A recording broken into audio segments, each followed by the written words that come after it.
Well, hi guys, it's that time. It's our Bible teaching snippet of the day. Well, today I want to pick up, and I said this yesterday as I closed out, that I was going to probably teach a little bit out of this little booklet a little bit more. And this is by Charles Capps, and it's called Calling Things That Are Not. Charles Capps was very, very good at teaching how to speak things out and get the result that you're desiring, okay? Sometimes we think we're speaking things the right way, and we're absolutely not. We're actually speaking doubt, okay? And he's really good at teaching us the difference in that. And if it's okay, I'm going to take a side trail real quick and say this really quick. You know, I prayed for a lady, and she got radically healed of a sickness she had had for 14 years. And she was able to get out of bed, exercise. She's able to work out the very next day. She's not dizzy. She's not sick. But she only kept her healing for about 4 or 5 days, maybe a week. I didn't really keep up with it. But what I saw is that she was speaking doubt about her healing. And guys, I tried so hard to correct her in a loving way and say, well, don't say it like that. You need to be saying this instead. But she never did change her words.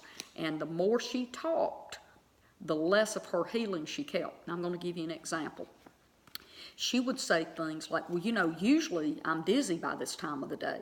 Usually, if I haven't eaten by 10 a.m., I'm having to hold on to the walls or things like that. And it's like she's keeping in the forefront of her mind how she feels compared to how she used to be, and she's almost calling that sickness back in. And instead of saying something positive like, oh my goodness, I am so healthy and strong today, and instead of speaking forth faith, she was always going back and talking about, well, you know, normally if I get in my car, I can't even back out the driveway without feeling dizzy. And see, she just kept rehearsing all of the memories of sickness and speaking them out. I hope maybe that makes some sense. So let me get back on track, though, because I understand through experience the difference in how people speak, if they're actually speaking faith-filled words or doubt-filled words toward their healing, okay? So anyway, Charles Capps wrote this little booklet, and he is really good at teaching how to say things the right way so you can get the end result that you are believing for. Now, this is my very favorite book by Charles Capps. This is Authority in 3 Worlds. Now, I am open to anybody that wants to turn me on to some more Charles Capps books that are their favorite book. I would love to read more of his things, but this right here I've read probably 5 times. And I give out a little booklet that I have of his called God's Promises Will Work for You, or something like that. But it's a little booklet that I give away, and I showed that to you yesterday as well. It's a little white booklet. But anyway, I want to talk a little bit about the difference, again, about speaking faith and speaking doubt. And that's what I want to talk about. I'm on page 7 of this little booklet, and he starts talking about how Abraham, when God made him a promise, he believed God. Now, I want to show you in the Bible a little bit about that. Now, I'm over in Genesis chapter 15, verse 5.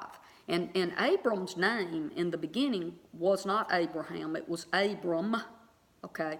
And Abram means fatherly, but then God changes Abram's name to Abraham, and I'll show you in that as well. That's over in Genesis chapter 17, verse 5. And it says, neither shall your name any more be called Abram, but thy name, your name, shall be Abraham. For a father of many nations have I made thee. Okay, so again, his name before meant fatherly, not that he was a father, but he had that character of being a father, is how he was named by his parents. But Abraham means to be fathers of multitudes, or father of many nations. But I want to go back over to Genesis chapter 15, and in just verses 1 through, 6, it talks about, and after these things, the word of the Lord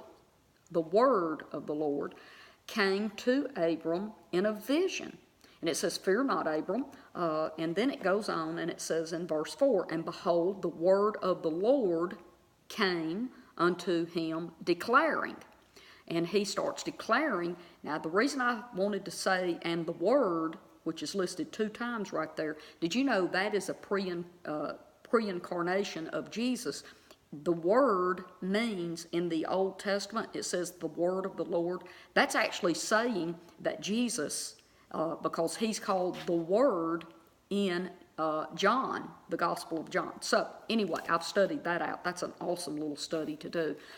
You know how the Word of the Lord came in the cool of the day to visit with Adam. So anyway, that's a different teaching. So getting back on target of this teaching, in verse 6 it says, and Abram believed the Lord, and he counted it unto him, God counted it unto Abram as righteousness, and it counted it unto him for righteousness. So God found a man that would believe him, okay? And so he did. And so Abram became, and I want to show you now over in Romans chapter 4, verse 18. Let me see if I've got that up. I want to read this to you because this is good. Romans chapter, well, give me 2 seconds. Here we go. This is Romans chapter 4, verse 18, and this is about Abraham, okay? And I'm going to read it. It's just one verse, and I want to read it to you. This is in the J.B. Phillips.